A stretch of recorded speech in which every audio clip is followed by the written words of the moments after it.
今日我哋睇一套拱北嘅兩房單位，獨門獨戶，4500蚊一個月。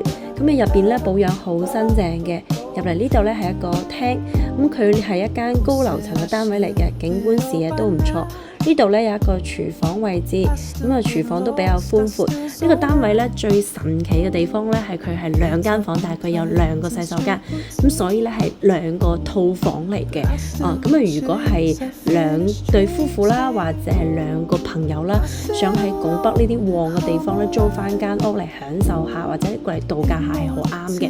呢度咧就第一間房啦，咁呢個洗手間咧就喺房間連埋一套。咁呢間房嘅話仲可以出翻去有一個露台嘅，有食煙嘅朋友都好啱嘅。咁跟住咧就係個廳度有另外一個露台，咁大家都可以分開露台有一個使用啦。咁呢度咧就係個大嘅生活露台，有晾衫嘅。跟住就到另外一間套房啦。咁呢個洗手間都係喺房間入邊。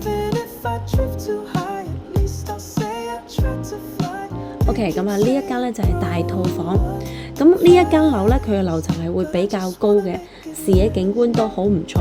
夜晚望出去嘅夜景咧，亦都非常之靚。呢個盤咧可以講話係樓下嘅配套非常之成熟豐富，落去飲翻兩杯。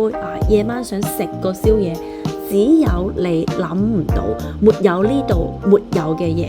歡迎大家可以諮詢到我，性價比非常之高，4500過嚟享受生活。